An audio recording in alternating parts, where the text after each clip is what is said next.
How's it going, everybody? Okay, so today what I'd like to do is to use just some basic content that to go over some note-taking strategies that I like. I'm not saying you have to use these. If some of you are familiar with Cornell notes, you may be going, "Oh gosh, Cornell notes." I get it. These are a little bit different Cornell notes than perhaps you're used to seeing. You may have seen something similar before, but I'll bet you it's not been the exact same thing. There's a couple things that I do differently towards the end of the notes that are I think, very helpful. And then these notes are specifically for math and science classes. So I'm not saying that you have to do these notes because you obviously made it to college if you don't know how to do this, without doing these notes. And as far as I know, you're not a serial killer, so I assume that you've been able to figure out a way that works for you. So that's fine with me. But if you don't have a way of taking notes, here's a super excellent way of taking notes. It's been researched. I'm not going to go into the history of Cornell notes, but they've been very well researched over about 40 years now, and they do promote really good thinking for students. So anyways, I just thought I would share it with you.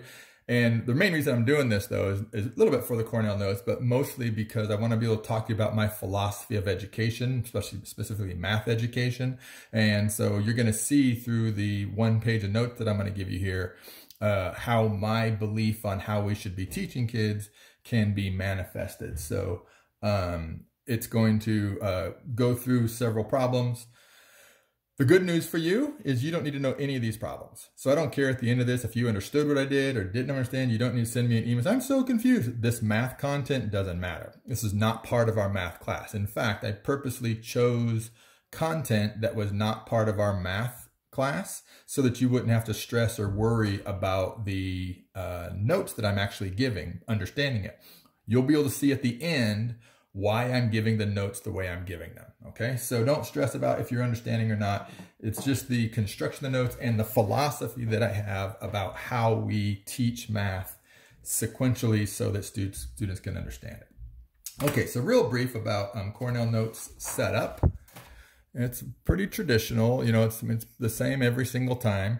So they usually draw a line going across here, you know, about that far above the, or from the top. And they break these two. Now, if you're looking at these Cornell notes going, these don't look like the Cornell notes I was taught, you're probably right, because these are more science and math based, and most of the notes that are taught in high schools and elementary schools are social studies and English based, and they have the summary down here at the bottom. That's one of the differences. There's a couple other differences, but that's probably the major difference. So the way we have it is, of course, you have the date up here in the top. And then right here is the summary, but for math and science, we do more of a connection than a summary, okay? So, and I'll talk about that, kind of towards the end. Over here, and this is always done in red, these are formulas and equations. In math and science, we have lots of formulas and equations, so we want a whole area for that or section for that. Social studies and English, maybe not so much. You might do definitions there or something, I don't know. This column here is for the problem or the questions. And this probably looks pretty typical for what you're used to seeing.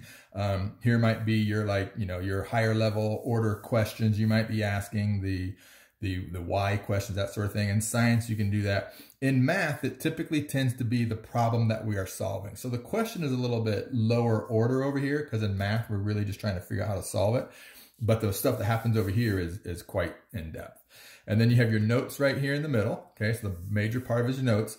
And this is one of the things that I said was probably a little bit new for you, and it's this blue column. I started adding this blue column in about 15 or 20 years ago, and I'll explain what that blue column is as we move through the notes. Okay, so that's the basic setup. And what you might notice is that there's like a lot of colors going on. I always have colors going on in my math class. I hardly ever use a pencil. There's only one content that I use pencil for. Everything else is in pen. And the notes definitely are going to be in multicolors, which is why I wrote it kind of like that. Okay. Moving on. All right, so here's what a blank piece would look like. So then they've kind of set up their heading and their side thing there. And I'm going to go ahead and put in our first problem. This is the problem that we're asking them to solve. Okay, so 3x times x plus 6. Now, something that's a little bit different the way I give notes than perhaps you're used to seeing notes, unless you happen to see someone that does it my way, that perhaps I always have my students rewrite the problem twice. Okay, so they always write twice. Now, you'll notice that I'm kind of over here to the left because I'm gonna actually set up 2 columns here. So don't do your notes right smack dab in the middle for the beginning part. Definitely have them over here because we're gonna do a 2-column thing to do some comparing and contrasting here in a minute. But I always write the problem twice, okay? And so when I write the problem twice, notice it's in black. The only time I use black is for the original problem. After that, it's only different colors. That way, my students and myself can always tell what the original problem was. It's super important so that I can tell if they miscopied it, perhaps. Maybe they did x times x plus 6 instead of 3x times x plus 6. And I see over here they have the 3, and over here they didn't have the 3. I would know that was their error. But if you don't have them written twice, you don't really know what their mistake was. So it's, the original problem is always written in black, and then we start doing the work beyond that. Okay, so if I were, and again, I don't care if you know how to do this problem or not, but if you did remember how to do this problem, you might say something like distributive property. Okay, that might be something when you look at this, oh, you got to distribute, right? It's the distributive property. And if you're one of the people that said that, that's awesome because that's exactly what you do. There's nothing wrong with that. I like distributive property. So you might say the arrows thing or the rainbow or some other words that I hear. Again, those are all fine. I don't have a problem with that at all. So then you would say 3x times x would give me 3x squared. And then you'd have 3x times 6 gives me 18. And so then your answer is 3x squared plus 18. So I'm guessing that's probably not too bad. I think most of us probably kind of either remember how to do that or with that quick little reminder, you got it. The next one is a little squiggly line then. That just is going to separate these 2 formats. It's a little visual thing to help my students know kind of where we're at. And I'm going to go ahead and put on my next problem we're going to do here. 2x plus 5 times x plus 4. And again, I'm always going to write this twice.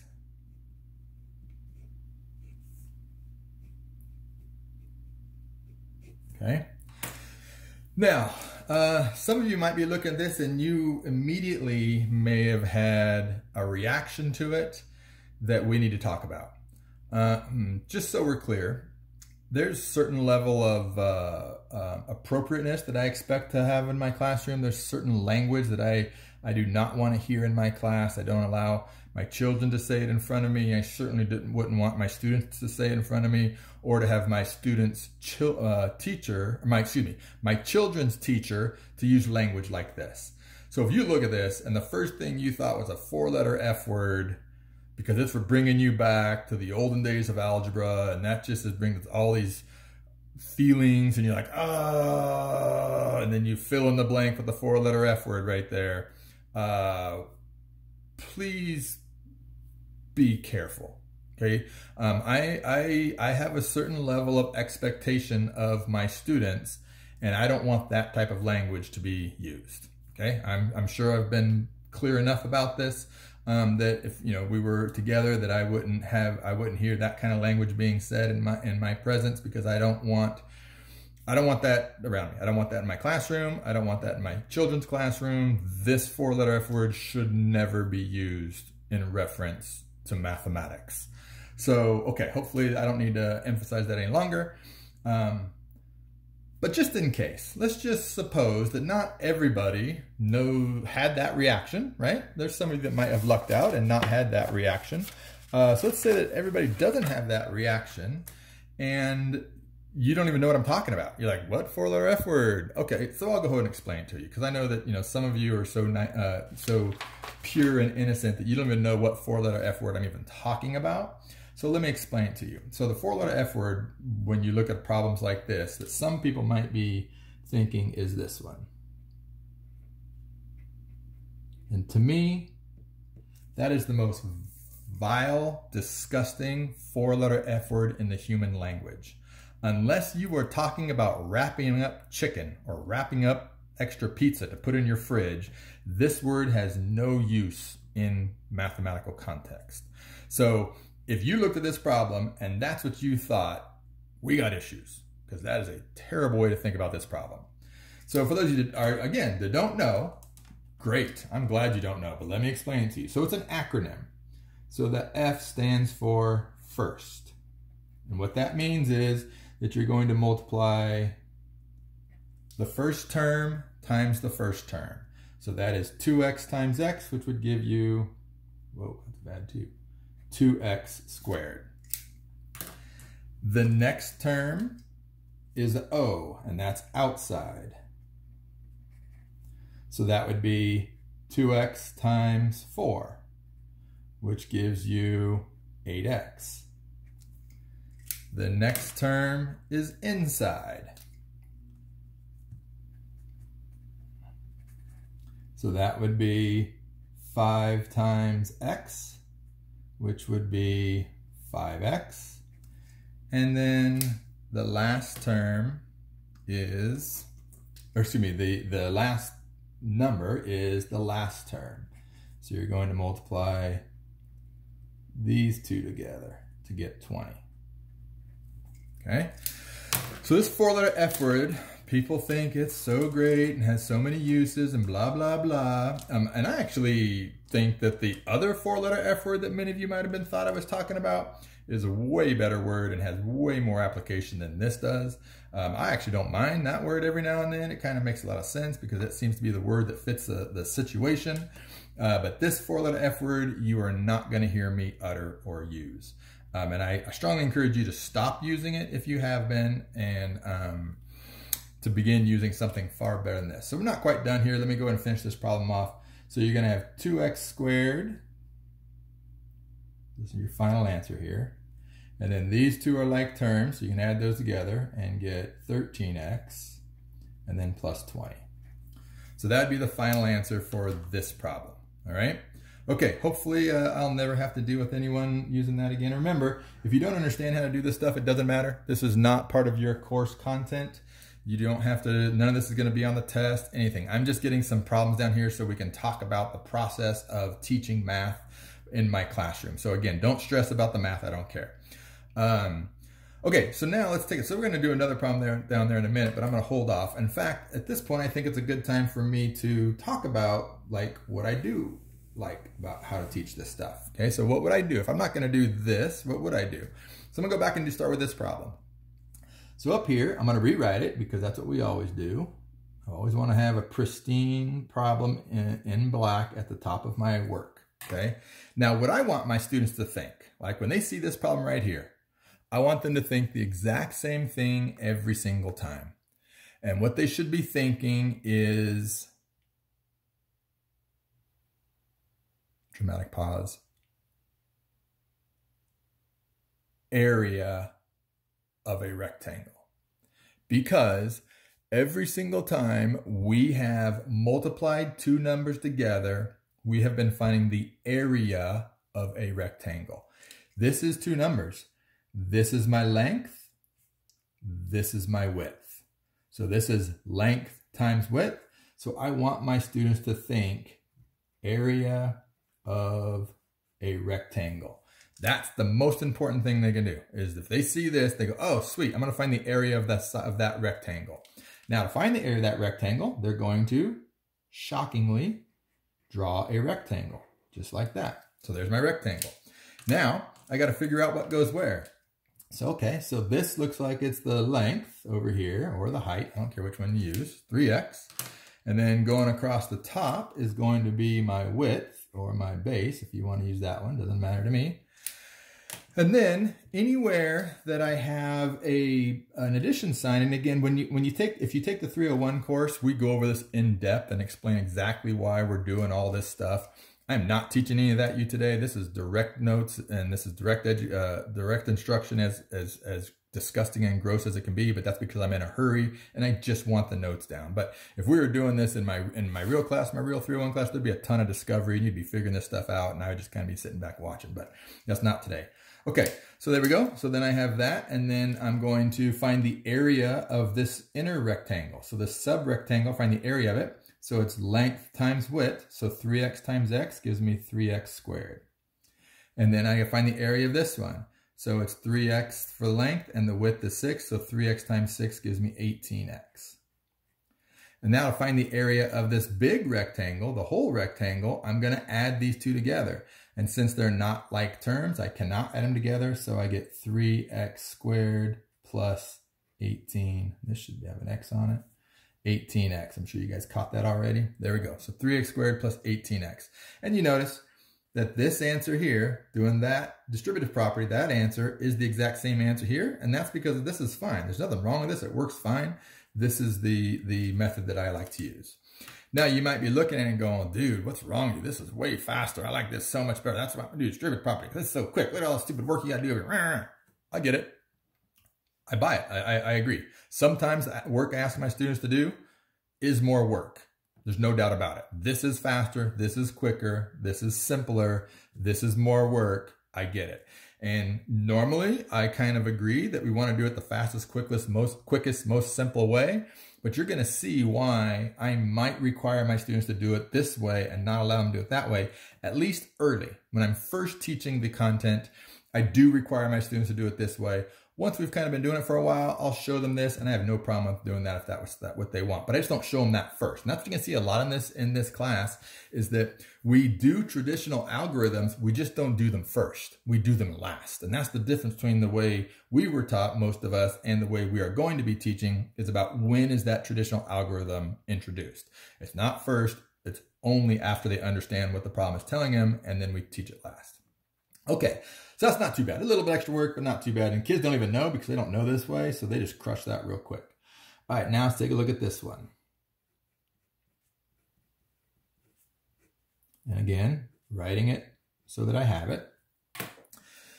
Okay, so now this one, we already talked about the issues with this, the dirty foul-mouthed people that use this word in front of me. And I'm obviously not going to use that. I haven't said it yet this lecture, so I'm not going to. Over here, I want them to think, what is this asking me to find? And this is asking me to find the exact same thing this one was, because this is two numbers being multiplied together. This is two numbers being multiplied together. I've got this number times this number. So if that's what I have, that means I'm being asked to find the area of a rectangle. That's what I'm being asked to find. And if I'm being asked to find the area of a rectangle, then that means I probably need a rectangle drawn on my board, and I do. Okay, so now I got to find the length and the width of it. So the length over here is 2x plus 5, and the width over here is x plus 4. And then anywhere that I have a plus sign, it's actually plus or minus, but again, we'll get into that during the 301 course for those of you that take 301. I'm going to draw lines to separate them. And now what I'm trying to do is I'm trying to find the area of this box. So the area of this box is 2x times x, which gives me 2x squared. And then I need to find the area of this box, which is 2x times 4, which is 8x. And then the area of this box here, which is 5 times x, which is 5x. And then lastly, 5 times 4, which is 20. Now, if you've done this well, okay, so if you've done this, set this up well, this right here is always, this diagonal from going down from left to right is always going to be your like terms. You're always going to combine your like terms there. These two should never be like terms. If you see these two are like terms, then you did something wrong. So these two will be like terms, but those two will not. There's a case where these might not be. We'll get to that in the 301 class. So then I'm going to write my answer. So my answer is 2x squared. And then 8x plus 5x gives me 13x. And then 20. And you see that this answer is the same as this answer. I'm not saying that the 4-letter F word doesn't give you the right answer. I'm saying I hate the way they do it because it has absolutely no application other than doing exactly what we're doing right here. Where I love this because this one, I don't have to teach you anything. You can do it. In fact, when I teach this to my algebra students, I teach them this, I teach them this, then I teach them this, and then I give them homework. That's the lesson for the day. I teach them this, I teach them this. On the homework, even though this is the only types of problems that I've taught them, 1 digit times 2, or 1 term times 2 terms, and 2 terms times 2 terms, or monomial times a binomial, and binomial times a binomial. Again, we don't care about those words, whatever. Then I put this problem that I haven't written here, I put this problem on their homework without ever telling them how to do it, without ever teaching it to them. And because they understand this process, they're able to do it without me ever showing them. And that's the idea of education, is that we are trying to create a situation where kids can solve problems even though they've never seen the problem before. So that's the purpose of education. You want to be able to solve something you've never been taught. And you do that by adding processes to your math so that you can just continue that process and you'll know how to do the work. So let me go ahead and write it here. It's a little bit small over there, so I should give myself a little bit more room on that left-hand column.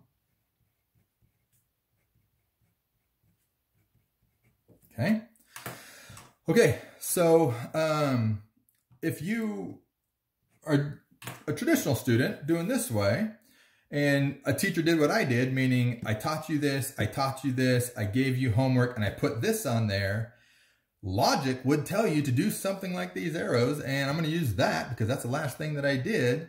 So, okay, so it says do the first. So I go first like this. Bam, just like that. And then I'm going to do outside. And so I do this one like this. And then it says do inside. And so that is bam, like that. And then it says to do last. And so that would be this one to that one. And what you notice is that smack dab right here in the middle, that gets nothing. And that's the problem with this method, is that this method cannot work for you. You cannot do first, outside, inside, last for this problem, because we have this thing that was like really, really inside, or however you want to say it, right? I don't know what you mean by that, but it's not this one, it's not that one, it's something else. And so that's my problem with this, is that this method doesn't work for the next level of problem. If you, of course, you had a trinomial times a trinomial, now you got two inside terms that don't work. So that's why I hate this. I am never going to teach a student, or try not to anyway, ever teach a student a method that does not work for the next harder problem. Right? So I'll tell you what makes students frustrated and why they hate math is because a teacher teaches them a process or a way to do a problem. They learn that process. They can successfully do that process. Then they take that process and apply it to a question, and they do the process correctly and they get the answer wrong. That is what's frustrating about math. If you teach me how to do something and I do that thing correctly, first, outside, inside, last, first, outside, inside, last, I had better get the right answer. And if I don't get the right answer, even though I followed your steps, don't teach it to me that way, because I don't want to be frustrated. All right. So let's see. So over here, if we taught them this way, and then we taught them this way, and then I've got this problem here, which is x plus 4 times 2x squared plus 4x plus 7. Okay, so I've got that. And when they saw this problem, I wanted them to think area of a rectangle because it's length times width. When they saw this problem, I wanted them to think area of a problem because we have length times width. So when they see this problem, I want them to think, big shocker, area of a rectangle, because they have length times width. This is just telling me how long that side is. That's all it's telling me. So I have this length times this length. So that means, just like before, they did a, whatever that thing's called, a rectangle. They drew another rectangle. They're going to draw another rectangle. So without ever even knowing how to do the problem, meaning being taught how to do the problem, they can set the problem up and just follow the exact same process, and they're going to get it right. So then my length is x plus 4, and my width is 2x squared plus 4x plus 7. And just like before, anywhere I had a plus sign, I drew a line. So I got a plus sign right there, so I draw a line. I got a plus sign right there, I got to draw a line. I got a plus sign right there, I got to draw a line. Nothing has changed in my process so far. Everything I did before is exactly what I've done down here. I've changed nothing. So now I just need to figure out what goes in here, okay? So I've got x times 2x squared gives me 2x to the third. And then I've got x times 4x gives me 4x squared. And then I've got x times 7, which gives me 7x. Then I have 4 times 2x, which gives me 8x squared. And I have 4 times 4x, which gives me 16x. And lastly, I have 4 times 7, which is 28. And if we've done this correctly or well, these should be like terms that I can combine, and these should be like terms that I can combine. So your diagonals are always going to be your like terms. So I end up with 2x cubed plus, and then I have 12x squareds, and then I have plus, am I on the board? Yep. Plus 23x's and plus 28. And there we go. That is the answer. So this is really what I'm going to get to, this process. So in this class for you guys, I'm going to try and teach you guys methods and processes that will work for the simplest problem to the most complex. And that means going from first grade, second grade, third grade multiplication up through algebra, right? So I don't have to teach you a bunch of new stuff or different things. Where over here, every time you went to the new harder one, you had to learn something different. So this can't have this 4-letter F word, doesn't work. So you learned a way here. This does have the 4-letter F word. This one we learned does not. I'm actually going to set this up and kind of remind you. You may or may not remember how this was done. So you probably, there's a couple ways to do it, but you probably did something like this.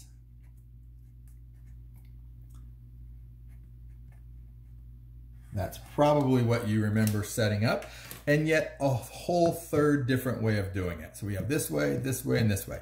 I hate that. I do not want to teach my students 3 different ways. I want to teach them basically one way that is expandable all the way down to the most difficult.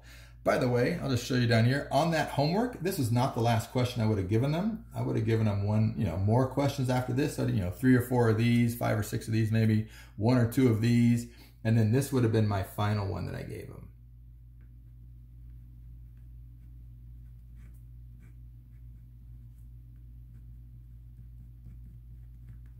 If you can see that or not, but it says x squared plus 4x plus 7 times x squared plus 3x plus 8. So the way we do this problem is exactly the same way we do this problem. This is going to be the area of a rectangle. The difference between this one and this one is how big the rectangle is going to be. Instead of being a 1 by 2 or a 2 by 2 or a 2 by 3, it's going to be a 3 by 3. But no big deal, the technique is exactly the same. That's kind of how I'm going to teach this year, is I'm going to give you processes that will work forever and ever and ever. Okay, now, back to these Cornell note things. So this is great, right? No big deal here. The coolest stuff about Cornell notes you haven't even seen yet. So you don't always have 2 columns like this. You might just have one product. Like I wouldn't have taught this, right? So if I was teaching you guys this, I just would have had this here. That for today's notes, I wanted to kind of show you my thinking on how we should solve. So over here, even though I don't really draw that line, is where I have this blue column. And so the blue column is an explanation of what happened over here. Sometimes that might be literally a list of steps. So first, blah, blah, blah. Second, blah, blah, blah. Third, blah, blah, blah, right? Or in this case, like for these notes, I would be comparing and contrasting. So I would compare and contrast the F word to the generic rectangle. And I'm not, they wouldn't write this down. They would just write their comparison for why this is better than this. And then down here, it'd be even easier for them to do the compare and contrast. So this blue column is like a little, either step-by-step process, or it describes the most important thing about the notes for that day. So the most important thing for this is that this is expandable. You can do this technique on and on, where this one you're having to learn a new technique every single time and it doesn't work. So that's what the blue column would be for, okay? All right, so even cool, right? So, and they would do this after class, by the way. So this was done in class. This is done after class. Then they write their connection up here again. That would be done after class. Okay, so now back to in class. So I hear a lot from students that one thing that they don't like about math is that it's hard to study for. Like, how do I study for math? I don't know, you know, I need to see the answers and I need to see them written out in each step so I can know if my steps are the same as their steps. But when you find an answer key on the internet, it usually just gives you the number and you don't know how they got to that number. Sometimes you're a teacher like me, I'll do all the steps, but I only have a certain number of problems that I can do that for because my time is limited. And you really just need to see all the steps done, super simple, straight out. And you can't do that. And I get it. I agree with that. That is one reason why math is difficult, is because it is hard to study for tests, because you just don't get very many opportunities where you get to see every single step of the process other than in your notes. But then in your notes, you see the work there. So it's kind of hard to study. That's why this column is so important. That's why I have this column over here that is pristine and beautiful and nothing has invaded this or infected this. I never allow my students to write any of this work over here in this column. This column has just got to be a list of questions. That's it. All of the work is done over here, which is why they have to rewrite the problem. Now, I get it. Rewriting the problem stinks. That's a ton of extra work, and I don't know if I'm worth, you know, I can do that much work. And I always tell my students, if the work that I have asking you to do is too much work, then don't expect to be good at math, because math takes work. This is not too much work to do. It's the amount of work you need to do. If you're not willing to do this amount of work of to write that question in black, even though you have it written over there, then don't ever expect to be good at math, because math takes effort. So I don't think that's too much. Everybody has the ability to write this question over here in black. If you don't do that, that's a choice, not an ability. You have the ability to do it, so I don't have any patience for that. Okay, so, and here's why. You have a problem written here, you have your work here. Now, I as the teacher in class, I just gave these notes, right? So I just taught all of my students how to do these problems. I was giving lecture, and hopefully I would never give direct instruction like this. I mean, this will be the last time you see me do direct instruction. And the only reason I'm doing it today is because I need to get these notes out as quick as I can. But typically, we would have done these same exact notes through discovery, through playing, through manipulatives, whatever. But today I gave direct instruction. And there might be times in your class where you're given direct instruction. Hopefully not very often, but it's possible. And so you just want to know, do your students understand how to do these problems? You just taught them. Like, I just finished the lecture 2 minutes ago. Can my students do these problems on their own without me? And it's really hard to tell. So that's why I came up with this thing called fold and solve. Now, I mentioned to you that most of you that know Cornell Notes don't know everything that I'm going to teach you, and probably you have never seen nor heard of fold and solve. If you have seen or heard of fold and solve, that means that your teacher went to one of my Avid trainings, because I was the one that brought this to Avid, and they included it in their official Cornell Note style of giving notes. So it's very likely, if you saw it, then that means your teacher had me as their trainer 10 years ago or 15 years ago, whatever it is. So, okay, so here's how it works. Now, I have a, most times it wouldn't be, you wouldn't see all this, it's clear because it's in not felt tip ink, but now I have the problem that I would like to test myself on. Do I know the steps to do this? Can I do this generic rectangle? And if you see your students write this problem here and they're going, oh shoot, I don't know what to do first. Oh, that's right. Draw a rectangle. That's right. I forgot. Now I know. And then they go, oh, now what do I do? And they keep peeking underneath for the next step. And you're standing in the front of the room with your students, watching your students. And this is what you're seeing them do over and over again. Then you know you need to reteach it. Because if they're having to look for every single step, that means they don't understand the process yet, and you can stop. Hey, you know what? Forget it. Let's go back. I'm going to reteach it say a couple more things because you guys aren't getting it. But if you can stand in front of your room and watch them do this, and most of them will not only do the same steps you do, but they will actually color coordinate the exact same way that you did. They'll color coordinate this one, color coordinate this one. You know they understand the lesson you just taught, and you can move on. So within just a couple of minutes, you can quickly see how effective was your notes that you just gave them. If they run straight through it and at the very end, they quickly look, yep, I got them all right, then you know you're ready to go. But if they do this one, they get stuck and they go, shoot, that's right. And then they finish it. This one, they get going and they get stuck, All right, you got it. Then you know you need to go back and teach that class to them.